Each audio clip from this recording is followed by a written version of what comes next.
Allocation کے ذریعے 35 ارب روپے جو مستحق افراد کے لیے آٹا، چاول، چینی، دالیں اور گھی پر ٹارگیٹڈ سبسڈی دی جائے گی انشاءاللہ۔ اس بجٹ میں اس کام کے لیے 35 ارب روپے ایلوکیٹ کیے گئے ہیں۔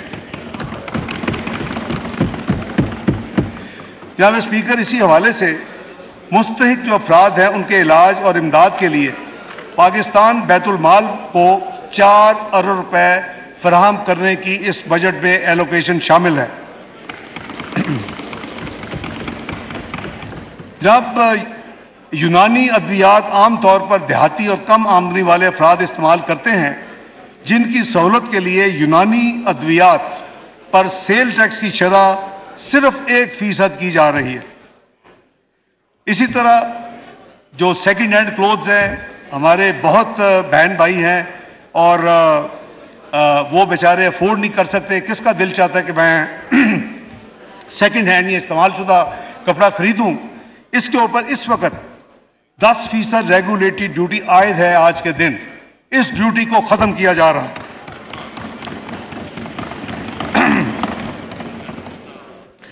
اسی طرح جناب اسپیکر، نیشنل سیونگ سینٹرز کے ذریعے کم آمدن والے لوگوں کے لیے مائکرو ڈپازٹ کی نئی اسکیم کا اجرا 1 جولائی 2023 سے شروع کیا جائے گا، جس پر شرح منافع وہ نسبتاً زیادہ ہوگا جو ایوریج دوسرے بینک یا ایون نیشنل سیونگ کی سکیمز ہیں۔ یہ کم آمدن والوں کے لیے اسپیشل سکیم ہوگی۔ جیسے آپ کو یاد ہوگا پینشنرز کے لیے ایک بہبود سرٹیفکیٹس ہیں، اس پہ ہم آئیں گے لیٹر، تو یہ ان کے لیے یہ اکاؤنٹ ڈیجیٹلی کھولنے کی سہولت بھی میسر ہوگی۔ جناب اسپیکر، اب میں شعبہ توانائی کی طرف آتا ہوں۔ پاکستان اپنی توانائی کی ضروریات کے لیے درآمدات پر انحصار کرتا ہے۔ ان درآمدات کی قیمت میں اضافہ انفلیشن کی ایک اہم وجہ ہے۔ اس قیمت میں کمی کرنے کے لیے ہماری حکومت پاکستانی کو کوئلے کے استعمال اور سولر انرجی کو فروغ دینے کے لیے پختہ ارادہ رکھتی ہے۔ اس سلسلے میں کچھ اقدامات اس بجٹ میں کے ذریعے کیے جا رہے ہیں۔ نمبر 1، کوئلہ سے چلنے والے بجلی کے کارخانوں کو ترغیب دی جا رہی ہے تاکہ وہ مقامی کوئلہ استعمال کریں اور را بیٹریز اور سولر پینلز، انورٹرز اور را مٹیریل کو کسٹم ڈیوٹی سے ایگزمپٹ کیا جا رہا ہے، ان پہ کسٹم ختم کی جا رہی ہے۔ بیٹریز، سولر پینلز، انورٹرز میں را مٹیریل جو استعمال ہوتا ہے اس کے اوپر جو کسٹم ڈیوٹی آج عائد ہے، لاگو ہے اس ملک میں، اس کو فوری طور کے اوپر ختم کیا جا رہا ہے۔ ریفائنڈ پیٹرول پروڈکٹس اور کروڈ آئل ہماری انرجی کی ضروریات کا بڑا حصہ ہیں۔ ماضی میں کئی بار ملک میں ان مصنوعات کی قلت بھی پیدا ہوئی، جس کی وجہ سے سپلائی چین میں تعطل آیا۔ ایسی صورتحال سے نمٹنے کے لیے bonded bulk storage policy for petroleum products کا اجرا کیا جا رہا ہے۔ اس پالیسی کے تحت جو بیرونی سپلائر ہیں اپنے مالی وسائل سے انٹرنیشنل مارکیٹ سے کروڈ آئل اور پیٹرولیم پروڈکٹس پاکستان درآمد کر کے ڈیوٹی دیے بغیر بانڈڈ بلک سٹوریج میں ذخیرہ کر سکیں گے اور بوقت ضرورت ریفائنری یا آئل مارکیٹنگ کمپنی جو خریدنا چاہے اس وقت یہ فورن سپلائر سے ایک تو ٹائم کی بچت ہوگی جناب اسپیکر، آپ کی ایل سیز کے اوپر جو ریکنفرمیشن کاسٹ آتی ہے بہت زیادہ وہ بچے گی، اور آپ کے ملک میں آپ نے اس پہ انویسٹ نہیں کیا، آپ کے ملک میں وہ سٹور ہوا ہوگا تو تاکہ آئندہ یہ جو سپلائی چین کبھی کم ہو جاتا ہے یا خدا نہ خواہ قلت کا وہ خدشہ دور ہو جائے گا۔ تو حکومت یہ پالیسی ہے اس کو اصولی طور پہ اس کا فیصلہ ہو چکا ہے، پرائم منسٹر نے اس کی منظوری دے دی ہے اور عنقریب یہ economic coordination committee of the cabinet میں یہ انشاءاللہ پیٹرولیم منسٹری پیش کرے گی اور وہاں سے اپروول کے بعد انشاءاللہ جو کابینہ کی منظوری کے بعد یہ ملک میں لاگو ہوگی۔ وزیر اعظم کی ہدایت ہے کہ جتنی جلدی ہو سکے لیکن ناٹ لیٹر دین 30 جون یہ پالیسی ملک میں نافذ عمل ہو جائے گی انشاءاللہ۔ جناب اسپیکر، اب میں معزز ایوان کے سامنے رواں مالی سال 2023 کے نظر ثانی شدہ بجٹ کے اہم نکات پیش کرتا ہوں۔ ایف پی آر کے محاصل رواں مالی سال میں 7,200 ارب رہنے کے لگ بھگ اس کا ایسٹیمیٹ ہے۔ جس میں صوبوں کا حصہ 4,129 ارب روپے ہوگا. وفاقی حکومت کا نان ٹیکس ریونیو 1,618 ارب ہونے کی توقع ہے. اس طرح وفاق کے محاصل 4,699 روپے ہوں گے. کل اخراجات کا تخمینہ 11,090 ارب روپے ہے. پی ایس ڈی پی کے مد میں اخراجات 567 ارب تک کا ایسٹیمیٹ ہے. دفاع پر 1,510 ارب خرچ ہوں گے.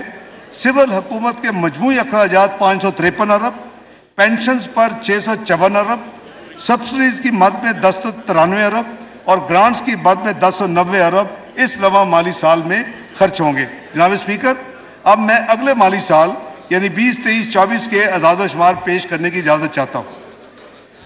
اگلے مالی سال کے لیے معاشی شرح نمو یعنی جی ڈی پی گروتھ 3.5% رہنے کا جو میں نے تخمینہ عرض کیا، اور جبکہ افراد زر جو کہ متوقع ہے اگلے سال 21%.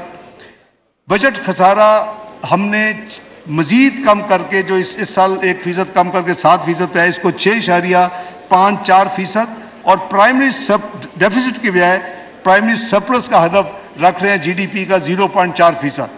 اس طرح اگلے مالی سال میں جو ہماری ایکسپورٹس کا ہدف $30 ارب اور جو ہماری ریمیٹنسز ہیں، جو میں نے آپ کو سارے اس کے انسینٹیوز اور ان کے جو اسپیشل ان کو کنسیشن ملیں گی، تو اس کا ہم پروجیکٹ کریں کہ 33 ارب انشاءاللہ ہماری فورن ریمیٹنس ہوگی.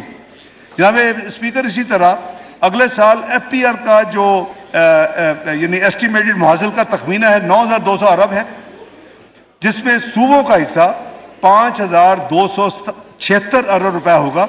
اس طرح وفاقی نان ٹیکس محصولات یعنی نان ٹیکس ریونیو کی مد میں جو ہماری پروجیکشن ہے اگلے سال کے مالی سال کے لیے 2,963 ارب ہے.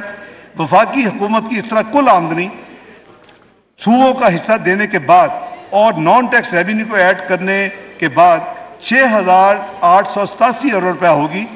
وفاقی حکومت کے کل اخراجات کا تخمینہ 14,460 روپے ہوگا، جس میں سے انٹرسٹ پیمنٹ 7,303 ارب روپے ہوگی.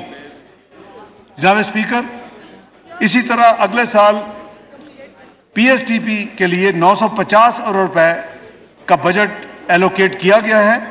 اس کے علاوہ پبلک پرائیویٹ پارٹنرشپ کے ذریعے 200 ارب روپے کی اضافی رقم کے بعد مجموعی ترقیاتی بجٹ یعنی P S D P Pakistan کا جو ہمارا کور ایک ڈیولپمنٹ فنڈ ہے جس سے پاکستان ترقی کے راستے میں دوبارہ گامزن ہوگا انشاءاللہ، 1,150 ارب روپے کی تاریخ کی بلند ترین سطح پر اس بجٹ میں ایلوکیٹ کیا جا رہا ہے. جناب 1,150 ارب پاکستان کا پی ایس ڈی پی پر نیکسٹ ایئر.